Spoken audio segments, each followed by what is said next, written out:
Good morning. आज हमारा ये जो एटीट्यूड की थ्योरीज जो हम स्टडी करने वाले हैं, ये बहुत ही इम्पॉर्टेंट टॉपिक है जो आपका एग्जाम में हर बार आता है। अब थ्योरीज ऑफ एटीट्यूड क्या होता है, देखिए इसमें क्या होता है, जो अलग अलग अपने रिसर्चर्स रहे उन्होंने अलग अलग अपने एक्सपीरियंस के अकॉर्डिंग जो है ये थ्योरीज प्रपोज की हैं। जैसे कि इसमें 3 थ्योरीज हैं। फर्स्ट है आपका कॉग्निटिव कंसिस्टेंसी थ्योरी, सेकेंड है आपके फंक्शनल थ्योरी जिसमें ये इसके और भी पॉइंट्स हैं जो हम आगे डिस्कस करेंगे, और थर्ड है आपका सोशल लर्निंग थ्योरी। अब इसमें क्या होता है, देखिए कॉग्निटिव कंसिस्टिंग जो थ्योरी है ये हमारा नाम से ही समझ में आ रहा है कि क्या है कॉग्निटिव, यानी कि यहाँ पर हम हमारी थिंकिंग या कोई लॉजिकल रीजनिंग्स वगैरह जो होते हैं हम उनको क्या करते हैं, ऑब्जर्व करते हैं, जो हमारा इस अकॉर्डिंग जो हमारा एटीट्यूड होता है वो क्रिएट होता है। ठीक, अब इसमें जो पॉइंट्स होते हैं वो कौन कौन से हैं। सबसे पहला आपका बैलेंस थ्योरी। अब देखिए बैलेंस थ्योरी में क्या होता है, 3 चीज़ें होती हैं। फर्स्ट होता है हम खुद, क्योंकि यहाँ पर हम हमारे एटीट्यूड की बात कर रहे हैं। फिर सेकंड पर्सन, नेक्स्ट पर्सन जो भी है, सपोज मेरी बेस्ट फ्रेंड ही है मेरे साथ में, मैं उनकी बात करूँ। और थर्ड होता है ऑब्जेक्ट। अब यहाँ पर क्या चीज़ होती है ना कि मेरी फ्रेंड के लिए जो एटीट्यूड है, जो मेरा उनसे कनेक्शन है वो पॉजिटिव है, मैं उनके लिए काफ़ी अच्छा कुछ सोचती हूँ, लेकिन उनका कनेक्शन जिस ऑब्जेक्ट से है वो उसके लिए अच्छा नहीं सोचती और मैं भी उनके लिए अच्छा नहीं सोचती। तो उस चीज़ को हम कैसे चेंज करेंगे। अब या तो ये है कि जो मेरी फ्रेंड का उस ऑब्जेक्ट को लेके जो भी उनका एटीट्यूड है उसको चेंज कर दिया जाए, और अगर नहीं होता है तो अगर वो उस चीज़ को नेगेटिव लेती हैं तो मैं भी उस चीज़ को नेगेटिव लूँ। तो इस चीज़ को बैलेंस करना रहता है। जैसे कि क्या है ना, अगर वो भी नेगेटिव सोच रही हैं और मैं पॉजिटिव सोच रही हूँ तो ये बैलेंस नहीं है, क्योंकि हम एक अपोजिट डायरेक्शन में जा रहे हैं, वो पॉजिटिविटी की साइड और मैं नेगेटिविटी की साइड। लेकिन अगर हम दोनों का ही उस चीज़ को लेकर जो भी हमारा एटीट्यूड है अगर दोनों का नेगेटिव हो जाता है तो वो बैलेंस हो रहा है, और अगर हमारा उस चीज़ के लिए एटीट्यूड पॉजिटिव है दोनों का ही तो भी ये बैलेंस हो रहा है। बट अगर हमारा अलग अलग उस चीज़ के लिए एटीट्यूड है तो वो चीज़ इम्बैलेंस्ड हो रही है। जैसे सपोज उनकी कार है और उनको पसंद नहीं है और मुझे वो पसंद है, तो ये डिपेंड करता है कि उनका और मेरा, हम दोनों का एटीट्यूड उस पर्टिकुलर चीज़ को लेकर क्या है। ये वाली जो आपकी बैलेंस थ्योरी थी ये हैडर करके हैं, इन्होंने इसको प्रपोज किया था। फिर नेक्स्ट होता है आपकी कॉन्ग्रुइटी थ्योरी, जिसका मतलब क्या होता है, अ पॉइंट ऑफ एग्रीमेंट, यानी कि हम जिस भी पर्टिकुलर इशू या पर्टिकुलर पर्सन के बारे में बात कर रहे हैं तो हम लोग उस चीज़ से क्या कर रहे हैं, एग्री कर रहे हैं। ये वाली जो थ्योरी थी आपकी ऑसगुड एंड टेनेनबाम ने दी थी। तो यहाँ पर क्या होता है ना, जैसे कि ये मैंने 3 चीज़ें आपको बताई हैं, तो इसी का इसमें देखिएगा ये किसी ना किसी चीज़ से क्या कर रहे हैं, लिंक कर रहे हैं। जैसे कि सपोज़ हम कार की बात करें और अब हमारा इशू ये है कि भले ही वो मेरी फ्रेंड की कार है, उसे पसंद नहीं है, लेकिन वो चीज़ किसी चीज़ से लिंक कर रही है कि हम जब ऑफिस जाते हैं तो हमें उसकी ज़रूरत पड़ती है। तो उस चीज़ के लिए क्या होता है, अपनी ज़रूरत के अकॉर्डिंग हम हमारा एटीट्यूड चेंज कर रहे हैं। सपोज़ ये एग्जाम्पल है, तो ये वाली चीज़ है कि वो जिस चीज़ से लिंक कर रही है। अब मान लीजिए हमारे पास ये अगर नहीं होगी या हम इसे बेच देते हैं तो हम फिर जाएंगे कैसे। तो ये क्या हो रहा है ना, एक इशू है जो वहाँ जाके लिंक कर रहा है। तो एट द एंड क्या होता है, हम दोनों को इस चीज़ के लिए जो हमारा एटीट्यूड है वो क्या करना पड़ेगा, पॉजिटिव करना पड़ेगा। फिर नेक्स्ट होता है इसमें अफेक्टिव कॉग्निटिव थ्योरी, जो कि ML रोजनबर्ग ने दी है। अब देखिए अफेक्टिव का इस एटीट्यूड के अंदर जो हम बात कर रहे हैं, इस एटीट्यूड टॉपिक में, इसका मतलब होता है थिंकिंग जो हमारी किस हिसाब से बनती है, जो भी चीज़ हमें प्रभावित करती है, किसी भी चीज़ का जो भी हम रिएक्शन ऑब्जर्व करते हैं या हम उनको ऑब्जर्व करते हैं, तो हम उस चीज़ से कैसे क्या ऑब्जर्व कर रहे हैं कि उनका एटीट्यूड हमारे लिए कैसा है या हमारा एटीट्यूड उस चीज़ के लिए कैसा होगा। तो जो भी उनका एक्शन होगा उस पर हम जो रिएक्शन करते हैं, जो भी इश्यूज़ होते हैं जो आपस में लिंक होते हैं, कई बार क्या होता है जो हमारी थिंकिंग होती है वो किसी भी पर्टिकुलर चीज़ को लेकर काफ़ी पॉजिटिव होती है। अब पॉजिटिव होती है तो क्या होता है, हम उससे, जैसे कि सपोज़ हमारे घर की हम बात करें, हमने हमारा घर चेंज किया है तो हमारा अटैचमेंट हमारे पुराने घर से ऑब्वियसली है।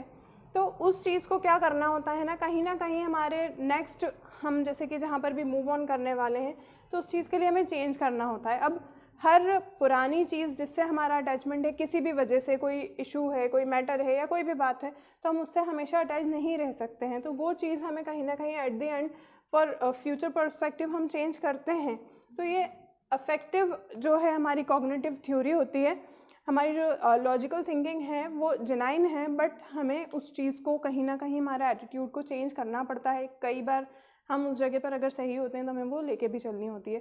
फिर नेक्स्ट इसमें आता है कॉग्निटिव डिसोनेंस थ्योरी। ये फेस्टिंगर ने दी है। अब इनका क्या है डिसोनेंस थ्योरी में, वो क्या बताना चाह रहे हैं, देखिए सबसे ये तो थिंकिंग और रीजनिंग की बात हो गई। इस वर्ड का मीनिंग जो है डिसोनेंस यानी कि लैक ऑफ एग्रीमेंट। यहाँ पर हम एग्री नहीं कर रहे हैं किसी ना किसी बात से या जो भी बात है।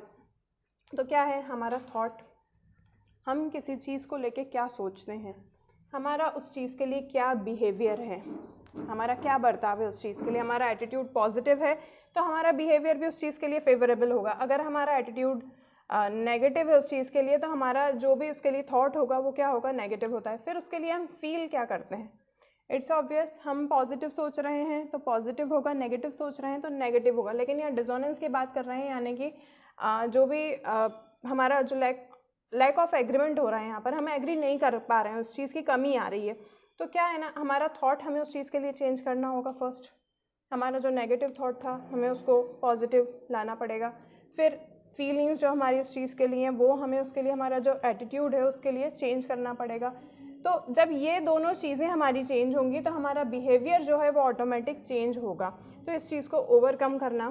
फिर इसमें लास्ट सेकंड जो आपकी थ्योरी है वो है फंक्शनल थ्योरी। अब फंक्शनल थ्योरी में क्या है, देखिए यूटिलिटेरियन फंक्शन, इसमें जब हम बात करते हैं, देखिए क्या होता है ना, आवश्यकता के अकॉर्डिंग हम उसको क्या करते हैं, काम वहाँ जो होता है हम करते हैं। जैसे कि हमें किसी चीज़ का डर है कि हमें, मतलब डर भी है या हमारा जो एटीट्यूड है वो ऐसा है कि हमें वो काम करने से हमें रिवॉर्ड मिलेगा, हमें फ़ायदा होगा, हमें अच्छी तरीके से सम्मानित किया जाएगा किसी न किसी चीज़ से।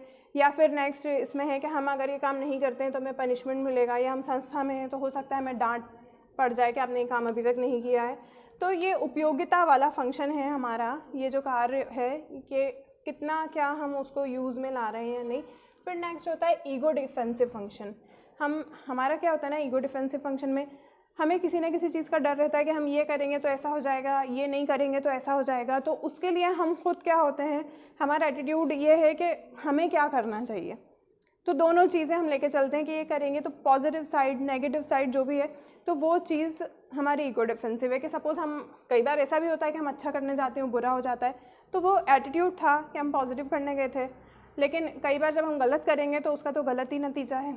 फिर होता है नॉलेज फंक्शन, कि हमारे जो नॉलेज और हमारे जो भी हमारा एक्सपीरियंस है उसके अकॉर्डिंग हम कुछ काम करते हैं कि हमें ऑर्डर मिलेगा तो हम काम करेंगे। जैसे कि हम ये एटीट्यूड की जितनी भी हमने पूरी बात करी है ये एक ऑर्गेनाइजेशन बेसिस पे की है।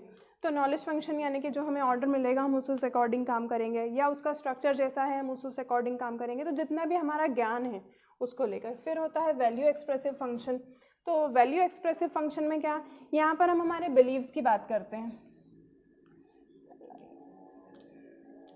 बिलीव्स यानी कि हमारी नज़र में जो सही है, हम उन सही और गलत जो हमारे एथिक्स या हमारे मॉरल्स हैं, यानी कि जो हमारी नैतिक शिक्षा है, हम उसको साथ में लेके चलते हैं कि ये सही है, हमें किसी को दुख नहीं देना है, हमें किसी को फालतू परेशान नहीं करना है। कुछ काम है या हमारे जो जूनियर है उन्होंने काम करके नहीं दिया, तो एक लिमिट होती है कि हम उस लिमिट लाइन तक उनको क्या कर सकते हैं, ऑर्डर भी दे सकते हैं, डांट भी सकते हैं, समझा भी सकते हैं। लेकिन हमारा बिलीफ क्या है कि हम उनको एक लिमिट तक बोलेंगे, इसके अलावा हम उनके लिए कुछ बुरा नहीं करने लग जाएंगे अगर उन्होंने हमारा काम किया है। तो ये वैल्यू एक्सप्रेसिव फंक्शन है कि जो आपके दिमाग में फिट है कि हाँ ये चीज़ हमें एथिकली हम उनको इतना ही बोल सकते हैं तो हम उतना ही बोलेंगे। यहीं अगर एग्जाम्पल हम हमारे घर में छोटे भाई बहन की बात करें तो कई बार हमारा झगड़ा भी हो जाता है कि तुमने हमारा काम नहीं किया। तो ये हमारा एटीट्यूड होता है जो एक ऑर्गेनाइजेशनल लेवल पे हम अलग रखते हैं, हमारी फैमिली में अलग रखते हैं। तो ये वैल्यू एक्सप्रेसिव फंक्शन है। फिर इसमें होता है सोशल लर्निंग थ्योरी। सोशल यानी कि हिंदी में है वैसे ये समाज, यानी कि सोसाइटी। तो समाज, सोशल लर्निंग थ्योरी में क्या चीज़ आती है कि हम देखिए सबसे पहले तो ये किसने दी है, शेरिफ करके हैं एक, उन्होंने इसको थ्योरी को प्रपोज किया था।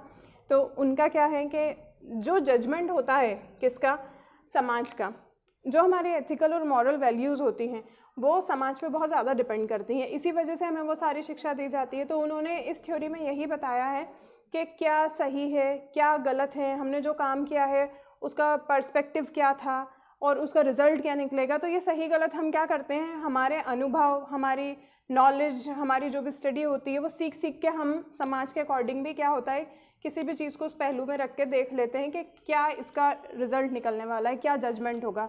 होता है कई बार सोसाइटी इसको एक्सेप्ट करेगी या नहीं करेगी। जैसे कि सपोज मैं एक ऑर्गेनाइजेशन लेवल पे आपको एग्जांपल देती हूँ मैकडोनल्ड्स का। जब मैकडोनल्ड्स ने हमारे इंडिया में एंट्री की थी तो वो सभी तरह के स्लॉट के साथ आया था। स्लॉट यानी कि मांस होता है, सभी जानवरों के मांस के साथ उन्होंने एंट्री की थी। क्यों? क्योंकि अमेरिका में क्या होता है, सब तरह की चीज़ें यूज़ की जाती हैं, खाई जाती हैं। लेकिन हमारे यहाँ क्या होता है ना, ये चीज़ें नहीं होती हैं। तो वो बीफ मीट भी लाए थे, यानी कि गाय का मांस और ये सारी चीज़ें लाए थे। हमारे इंडिया में नहीं होता है, तो हमारे इंडिया ने उसको क्या कर दिया था, बॉयकॉट कर दिया था। तो यहाँ सोशल लर्निंग से उस संस्था को क्या सीखने को मिला कि यहाँ पर ये चीज़ें नहीं चलेंगी। फिर जब उन्होंने नेक्स्ट एंट्री यहाँ पर मारी थी तो वो आलू टिक्की के साथ मारी थी। क्यों? क्योंकि अपने इंडिया में ज़्यादातर लोग वेजिटेरियन हैं और आलू एक वेजिटेबल है, तो वो हर कोई खाता है, हर समाज का और हर रिलीजन के पर्सन जो हैं उसे क्या करते हैं। तो ये सोशल लर्निंग थ्योरी थी, जो एक जिसका एग्जाम्पल मैंने आपको काय पे दिया है, एक ऑर्गेनाइजेशन लेवल पे दिया है। तो ये वाली चीज़ें होती हैं जिनको हम जज करते हैं या जिनको हमारी सोसाइटी जज करती है।